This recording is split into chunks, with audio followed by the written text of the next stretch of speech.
Hi viewers, welcome to our channel. ప్రస్తుతం మనతో పాటు భారద్వాజ్ గారు సీనియర్ జర్నలిస్ట్ ఉన్నారు. వారితో ఒకసారి మాట్లాడదాం.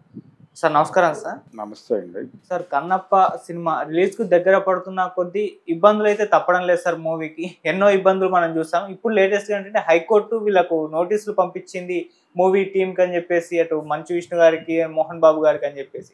ఏం జరిగింది, ఎందుకు ఈ నోటీసులు? మరి ఇదేమన్నా మూవీ పోస్ట్పోన్ లేకుంటే రిలీజ్ అయ్యి ఆపే విషయంలో ఏమన్నా జరిగే అవకాశం ఉందా, లేకుంటే మరో తేదీ ఏమన్నా ప్రకటించే ఛాన్స్ ఉన్నాయా అని చర్చలు కూడా జరుగుతున్నాయి సార్. మరి దీనికి సంబంధించి ఏం ఇన్ఫర్మేషన్? కోర్టులో కేసు ఉన్నంత మాత్రాన వాయిదా వేయమని కోర్టు చెబితే తప్ప వాయిదా వేయాల్సిన అవసరం ఏం లేదు. సినిమా రిలీజ్కి సెన్సార్ సర్టిఫికేట్ దొరికిందా లేదా అన్నదే ప్రధానం. ఓకే, సెన్సార్ అయిపోయిందని వాళ్ళు చెప్తున్నారు కాబట్టి సెన్సార్ సర్టిఫికేట్ వచ్చేసిన తర్వాత విడుదల చేసుకోవచ్చు. చేసుకున్న తర్వాత దానిలో అభ్యంతరకరమైన అంశాలు ఏవైనా ఉంటే, ఇప్పుడు వీళ్ళు ట్రైలర్లు టీజర్లు చూసి దాని మీద ఓ జడ్జిమెంట్కి వచ్చి కోర్టుకు వెళ్ళారు. ఏది బ్రాహ్మణ సామాజిక వర్గం తాలూకా మనోభావాలు దెబ్బతీసే విధంగా ఈ సినిమాలో 2 పాత్రలు ఉన్నాయి అనేది వాళ్ళ ప్రధానమైన ఆరోపణ. నిజానికి అదే పెద్ద ఆరోపణ అనుకుంటే, గతంలో వచ్చినటువంటి బాపు గారు తీసిన భక్త కన్నప్ప సినిమాలో కోయపిల్లకు కొత్త పాఠాలు లాంటి డైలాగులు ఉన్నాయి. ఏది రావుగోపాలరావు గారి క్యారెక్టర్కిను సారథి అనేటువంటి క్యారెక్టర్కి మధ్య జరిగే కాన్వర్జేషన్ కొంత ఇబ్బందికరమే. మరి దాన్ని ఎందుకు యాక్సెప్ట్ చేశారు ఆ రోజుల్లో? అప్పుడు మనోభావాలు లేవా అనేది ఒక ప్రశ్న. అలాగే ముదిగొండ లింగమూర్తి గారు అంతకంటే ముందు ఆ పాత్ర చేశారు. ఆ వారి పాత్రలో కూడా ఆ ధోరణులు ఉన్నాయి. అయితే ఈ సినిమాకి సంబంధించి ఆ ధోరణులను తీసేసి ఆ క్యారెక్టర్ని కొంత సీరియస్గా నడిపి మోహన్ బాబుతో చేయించినట్టుగా మనకి తెలుస్తోంది. అందుకు అప్రిషియేట్ చేయాలి కదా, అలా కాకుండా ఎందుకు చేస్తున్నారు ఈ హడావిడి అనేది ఒక ప్రశ్న. అయితే రెండోది ఏంటంటే, నిజానికి సినిమాలో ఎంటర్టైన్మెంట్ కోసం ఇలా ఏవో 2 క్యారెక్టర్లు క్రియేట్ చేసి నడపటం అనేది జరుగుతోంది అనాదిగా. ఈ రోజున కొత్త కాదు అది. అన్నమయ్య సినిమాలో కూడా అలా 2 క్యారెక్టర్లు కనిపిస్తాయి.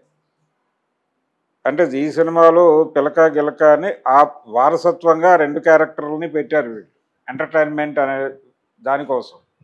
నిజానికి ఆ 2 పాత్రలు తీసేసినందువల్ల సినిమాకి వచ్చిన నష్టమేం లేదు, కంటెంట్కి వచ్చిన ఇబ్బంది అంతకంటే లేదు.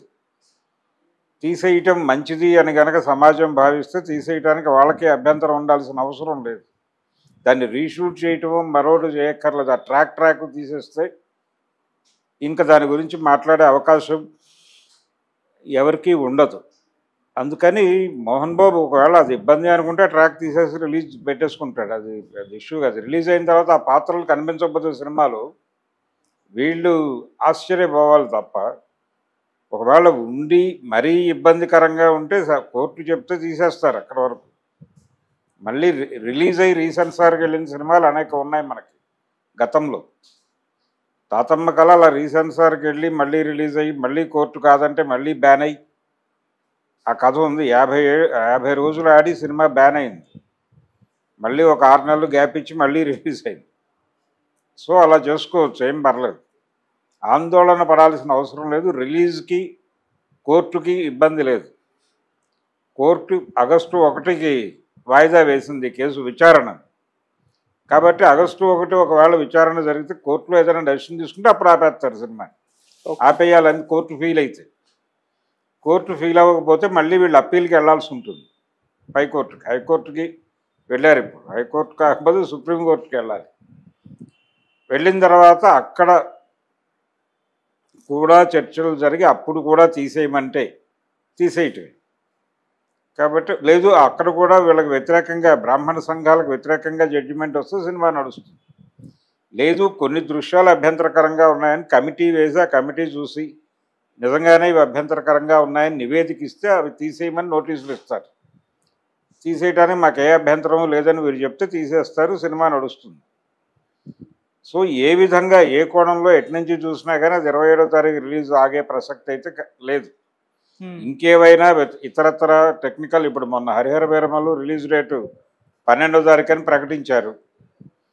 12వ తారీఖు థియేటర్లో సమ్మె చేస్తామంటే వాళ్ళ మీద కోప్పడ్డారు. ఇంత గొడవ జరిగింది, అందరూ థియేటర్లు తెరుచుకుని కూర్చున్నారు, ఆ సినిమా ఆగిపోయింది. ఇప్పుడు ఆ సినిమా ఎప్పుడు రిలీజ్ అవుతుందో కూడా తెలియని పరిస్థితి, ఒక అయోమయం నెలకొని ఉంది అక్కడ. కాబట్టి అలాంటి సమస్యలు ఏమన్నా ఉంటే ఆగాలి తప్ప ఇతరత్ర ఆ సినిమా ఆగడానికి అవకాశం లేదు. ఈ కేసు వలన సినిమా ఆగే ప్రసక్తి అంతకంటే లేదు. ఆల్రెడీ వాళ్ళ దృష్టికి ఈ అభ్యంతరాలు వెళ్ళాయి. ఆ మేరకు మేము కరెక్షన్ మెజర్స్ తీసుకున్నాం అనే విషయం కూడా యూనిట్ నుంచి బయటకు వచ్చింది. సో కరెక్షన్ మెజర్స్ చేపట్టారు కాబట్టి ఇంకా అభ్యంతరం లేదు. కాకపోతే వీళ్ళు చూసిన ట్రైలర్ నుంచి మాత్రమే కాదు, గతంలో మోహన్ బాబు గారి సినిమాల్లో ఇలాంటి ధోరణి వ్యక్తమైంది. దేనికైనా రెడీ అనే ఒక సినిమా తీశారు. దానిలో కొంత బ్రాహ్మణ సామాజిక వర్గాన్ని ఇబ్బంది పెట్టే సన్నివేశాలు ఉన్నాయి అని పెద్ద గొడవే జరిగింది. అప్పుడు ఆయన ఇంటి ముందు ధర్నా చేశారు. ఆ ధర్నా చేస్తున్న వాళ్ళ మీద బౌన్సర్లు చేతివాటం ప్రదర్శించారు, కొట్టారు. అది పెద్ద ఇష్యూగా మారింది. అలా మోహన్ బాబు గారి మీద అది ఒక బ్రాండ్ అయింది. యాంటీ బ్రాహ్మిన్ అనేటువంటి ఒక ముద్ర పడింది.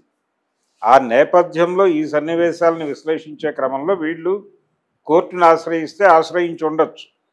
ఇప్పుడు కూడా అదే అభిప్రాయాలతో ఆయన ఉన్నాడని అనుకోనక్కర్లేదు మోహన్ బాబు.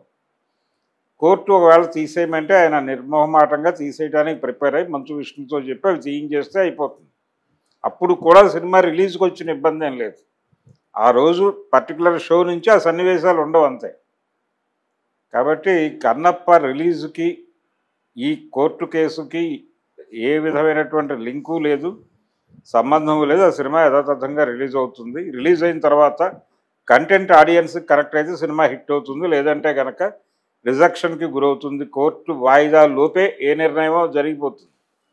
కోర్టు వాయిదా వరకు సినిమా ఆడటం అంటే చాలా పెద్ద హిట్ అయినట్టు. ఇది జూన్ 27 రిలీజ్ అయిన సినిమా ఆగస్టు 1 వరకు ఆడటం అంటే మామూలు విషయం కాదు. సో ఆ రోజు కూడా విచారణ జరుగుతుందా లేదో, ఆ రోజు కొంతమంది ఆర్గ్యుమెంట్లు విని మళ్ళీ వాయిదా వేయచ్చు కోర్టు. ఇదంతా తేలటానికి చాలా టైం పట్టవచ్చు. 3 నెలలో 4 నెలలో టైం పట్టవచ్చు. ఒకవేళ అప్పటి వరకు సినిమా థియేటర్లో ఉంటే అంతకంటే పెద్ద విజయం అక్కర్లేదు.